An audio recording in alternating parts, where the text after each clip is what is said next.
요즘 초등학생들은 사춘기도 빨라졌습니다. 그에 맞춰 부모님들도 적절하게 준비하셔야 됩니다. 안녕하세요. 반갑습니다. 초등교사 해피 이선생입니다. 오늘은 사춘기를 주제로 이야기해 보려고 합니다. 이 영상을 보는 부모님들은 모두 사춘기를 지나왔습니다. 어떤 분은 질풍노도의 시기를 지나온 분도 있고 또 다른 분은 조용하게 잘 지나온 분도 계실 것입니다. 요즘은 아이들이 신체적, 정신적으로 예전보다 빠르게 성장하다 보니 사춘기가 오는 시기도 빨라졌습니다. 그래서 사춘기는 언제부터 오며 부모님들께서 어떻게 대처해야 하는지 구체적으로 이야기해 보겠습니다. 그러면 지금 바로 시작하겠습니다. 출발!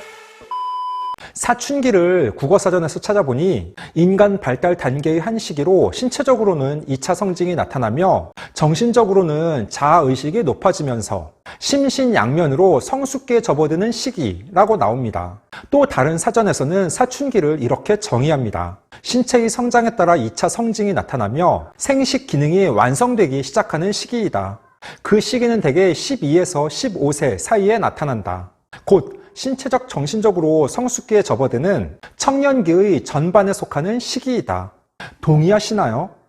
예전에는 중학교 때 사춘기가 오는 경우가 많았습니다. 그래서 중학교 2학년은 건드리는 게 아니다. 중2병이라는 말도 한때 유행했습니다. 중학교 2학년을 큰 병에 걸린 환자 취급하는 것으로 오죽하면 북한에서 전쟁을 하지 못하는 이유가 중2 때문이라는 말이 나돌 정도였습니다.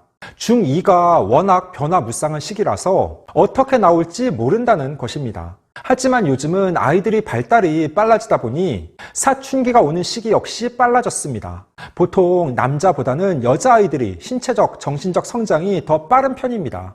그래서 빠른 아이들의 경우에는 4학년 2학기 때부터 사춘기가 오며 남자아이들은 초등 고학년, 늦으면 중학교에 진학할 때 사춘기가 옵니다. 제 아들이 지금 중학교 1학년인데 중학교에 들어가며 사춘기가 왔습니다. 사실 초등학생들의 경우에는 대부분 저학년, 중학년 때까지는 부모님의 의도대로 아이들이 잘 따릅니다. 학원 스케줄을 부모님이 짜주고 방과 후 수업을 무엇을 들을지, 옷 입는 것까지 부모님이 정해준 대로 그냥 입습니다.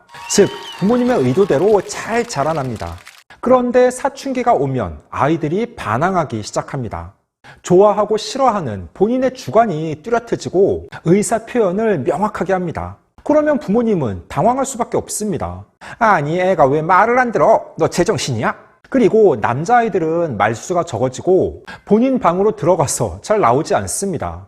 부모님보다는 친구들을 더 중요하게 생각하고 자꾸 방문을 잠그거나 부모님과 함께 외출하는 것도 꺼립니다. 중학교 1학년 제 아들도 지금 사춘기인데 초등학생 때와는 완전히 달라졌습니다. 물론 아직 착해서 휴대폰이 없고 부모님과의 스킨십을 좋아하지만 말대꾸하는 경우가 크게 늘어났습니다. 이제 본인 생각을 확실하게 이야기하고 본인의 주장을 강하게 펴니다. 또 부모가 봤을 때에는 분명히 잘못된 행동인데 쓸데없는 고집을 부리거나 엉뚱한 행동을 합니다. 그걸 옆에서 지켜보는 부모 입장에서는 화가 나고 답답하며 짜증이 납니다. 요즘은 예전 우리가 자랄 때처럼 자식이라고 해서 때릴 수도 없고 뾰족한 방법이 없습니다. 그러니까 사춘기를 맞이한 부모와 자식 사이에 갈등이 발생하며 관계가 멀어지는 경우도 종종 있습니다. 도대체 어떻게 하면 좋을까요? 무야호! 일단 아이를 믿고 인정해 주셔야 합니다.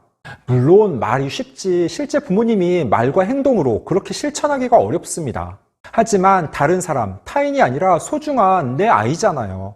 그러니까 어른된 입장에서 부모가 참고 기다려 주셔야 합니다. 사춘기는 영원하지 않습니다. 분명 그 시기가 지나고 나면 아이는 다시 제자리로 돌아올 것입니다. 그래서 사춘기 아이를 이기고 꺾으려 하기보다는 이해하며 좀 더 관대하게 넘어갈 부분은 넘어가 주시면 좋겠습니다. 가능하면 아이의 이야기를 많이 들어주고 공감해 주시는 것도 필요합니다. 어쩌면 사춘기 시기에는 신체적, 정신적으로 많은 변화를 겪기 때문에 본인 자신이 가장 힘들고 어려울 수 있습니다. 그럴 때 누가 아이 곁에서 따뜻하게 이해하며 보듬어 줄 수 있겠습니까? 친구, 선생님? 아닙니다. 바로 그 시기를 이미 겪어보고 아이의 성장 과정을 함께 지켜본 부모님께서 손을 내밀고 함께 해주셔야 합니다. 즉, 사춘기 시기 아이와 좀 더 활발하게 소통하셔야 됩니다. 아이의 단점이나 문제점을 지적하기보다는 장점을 찾고 칭찬해 주셔야 합니다. 물론 아직 미성숙한 아이들이라 실수가 잦습니다. 또한 부족한 점도 많이 보입니다. 그럴 때에도 지적보다는 따뜻한 제안을 건네주셔야 합니다. 너는 왜 매일 옷을 그렇게 뒤집어 놓니? 화장실을 썼으면 깨끗하게 뒷정리까지 끝내야지. 이게 뭐야? 이렇게 말씀하시기보다 우리 준서가 옷을 또 뒤집어 놨구나. 그러면 엄마가 세탁기 돌릴 때 힘들어. 다시 좀 제대로 해주겠니?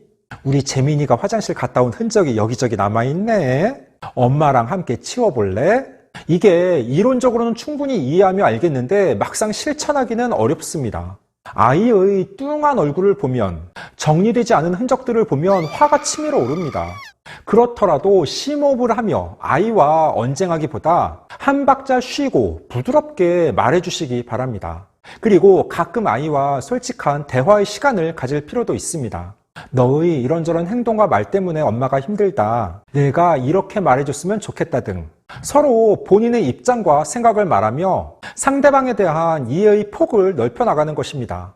그러면 아이도 충분히 납득하고 미세하지만 조금씩 변해 나갑니다. 또한 부모님과 아이의 관계에서 항상 아이가 잘못하고 부모님이 옳은 것은 아닙니다.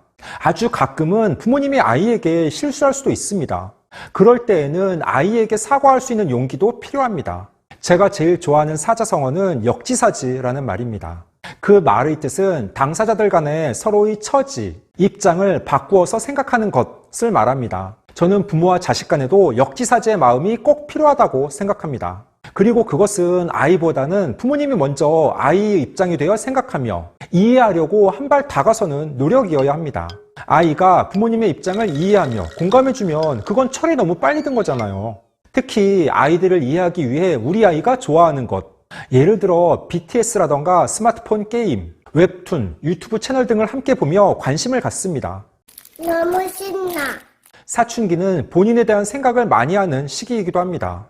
나는 누구인지, 사람이 죽으면 어떻게 되는지, 나는 앞으로 무엇을 하며 먹고 살 것인지 등등. 그래서 아이가 본인의 생각을 잘 가다듬고 여러 가지로 고민해 볼 수 있는 기회를 제공해 주시는 것도 좋습니다. 막연하게 아이에게 너는 사춘기니까 앞으로 네 미래에 대해서 깊이 생각해 보렴. 이렇게 말한다고 아이가 본인의 장래에 대해서 고민하지 않죠. 그러면 어떻게 하면 좋겠습니까? 아이와 함께 한적한 바다에 가서 그냥 멍하게 바다를 보고 앉아 있는 겁니다. 바다가 아니라 캠핑을 가서 불멍도 좋습니다. 또는 집 근처 산에 올라가거나 예쁜 카페에 가서 함께 차를 마시며 특별한 이야기 없이 시간을 보내는 것입니다. 혹은 사람들이 붐비는 거리의 카페 2층에서 밖에 바쁘게 움직이는 사람들을 가만히 지켜보는 거죠. 만약 남자아이라면 아이가 좋아하는 운동을 함께 하는 것도 좋습니다. 탁구, 배드민턴, 농구, 축구 등 아이와 함께 땀을 흘리면 꼭 말을 하지 않아도 서로 교감할 수 있습니다. 중요한 건 최대한 아이가 스스로에 대해 많은 고민을 하고 본인의 생각을 부모님께 이야기할 수 있는 여건과 상황을 만들어 나가야 한다는 점입니다. 15초 요약! 오늘은 사춘기는 언제부터, 대처 방법은? 이라는 주제로 이야기해봤습니다. 요즘은 아이들의 성장이 빨라서 여자아이들의 경우 초등 4학년부터, 남자아이들은 5, 6학년에 사춘기가 옵니다. 그리고 그 시기가 되면 많은 변화가 나타납니다. 부모님께 말대꾸를 하며 반항하고 본인의 주장이 강해집니다. 또한 혼자 있는 것을 좋아하고 신경질적으로 변하기도 합니다. 하지만 사춘기는 영원하지 않습니다. 사람의 인생 전체에서 볼 때 극히 적은 일부의 시기입니다. 그 시기를 아이가 현명하고 지혜롭게 극복할 수 있도록 부모님들께서 따뜻하게 도와주셔야 합니다. 아이를 이기고 거꾸려 하기보다는 공감하며 들어주셔야 합니다. 그래서 아이가 우리 부모님은 역시 세상에 하나뿐인 내 편이야 라고 믿고 의지할 수 있어야 합니다. 물론 쉽지 않습니다. 그리고 저 역시도 중1 사춘기 아들과 자주 싸웁니다. 하지만 가능한 아이를 이해하려고 역지사지하려고 오늘도 노력합니다. 오늘 준비한 내용은 여기까지입니다. 앞으로도 보다도 유익하고 재미있는 영상을 가지고 꾸준하게 계속 찾아뵙도록 하겠습니다. 이상 초등교사 해피 이선생이었습니다. 안녕.